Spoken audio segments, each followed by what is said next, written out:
And you guys have to stop making me blind or I'm going to fall off the stage here like Bob Dole. Thank you. Do you know how many copies of a Photoshop Adobe ships every month? Bazillions! It's really hard to demo when your CEO is making faces on stage. The back of this thing looks better than the front of the other guys, by the way. And these things are ugly. And the winner of the first PowerBook is, oh, Steve Jobs. No. There I am. Hello, Mom. A company called Scalar has brought a USB microscope out for the Mac that is phenomenal. It looks like something else, but it's really a microscope. And I have not had a chance to bring one of these home and play with it with my kids. But here's a third. Happy New Year. Now, these things make me slightly embarrassed to be a human. We can do better than this. The new Power Mac G4s have the power to burn CDs, DVDs, oh yeah, and Pentiums too. So, we are here today to mourn the passing of Mac OS 9. He's now in that great bit bucket in the sky, no doubt looking down upon us with that same smile he displayed every time he booted.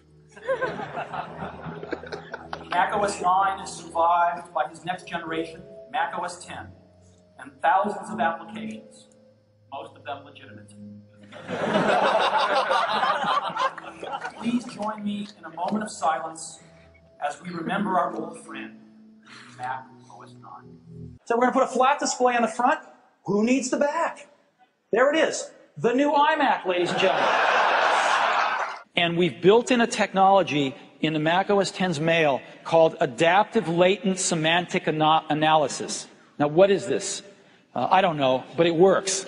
And basically, we hired a low-paid beta tester to beta test this app for an entire year. And here he is in the process. And this feature, a lot of people thought we would never add until this happened. I click on this and I get a chance to pretty myself up and before I accept it, and I accept it here.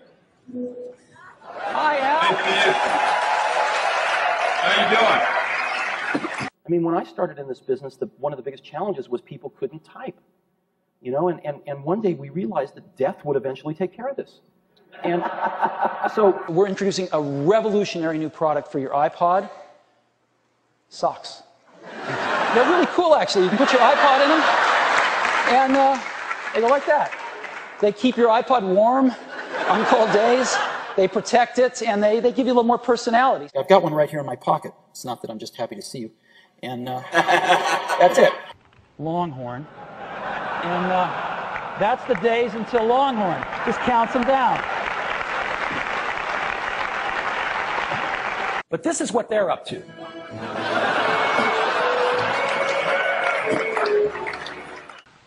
I have something to tell you today. Mac OS X has been leading a secret double life for the past 5 years. I've got a little bug here. All right. Well, that's why we have backup systems here. See what stocks are doing? Well, we're down a little bit today. Well, we still got a lot more to go in the keynote, don't we? I'm going to pick bulge here. Oh, light tunnel's really great when you want to sort of play God here. And so, I think we're going to just waste an awful lot of productivity here. But I don't know that there's ever been a slide that captures what Apple's about as much as this one. And who owns ABC? Disney. I know these guys. How are you? Oh, thank you for asking. Well, I'm vertical. When it scrolls like butter. So, up to 250,000 photos. Scrolls like butter. Wait a minute. Hi, I'm Steve, and welcome to my weekly podcast, Super Secret Apple Rumors, featuring the hottest rumors about our favorite company. I have some pretty good sources inside Apple, and this is what I'm hearing. The next iPod will be huge, an 8-pounder with a 10-inch screen. And You know, I'm previewing a song. All right, thank you. And I want to just highlight one of the new places you can use your iPod. Gil was a nice guy, but he had a saying. He said, Apple is like a ship with a hole in the bottom, leaking water. And my job is to get the ship pointed in the right direction.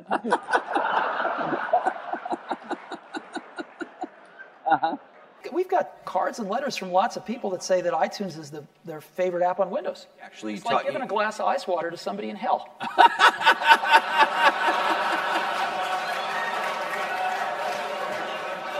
Quoted recently as saying if he didn't work for Microsoft, he would buy a Mac, and he's retiring soon, so I've alerted our Seattle stores to keep an eye out for him. And today, Apple is going to reinvent the phone. And here it is.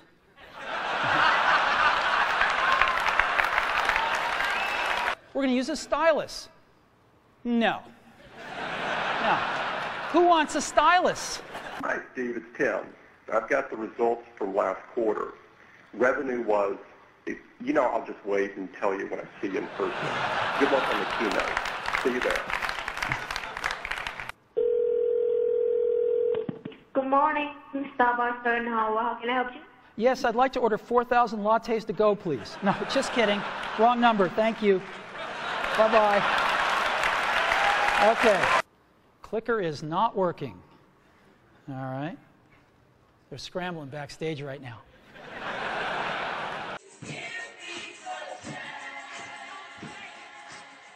That's when NBC calls. I just wanted to mention this.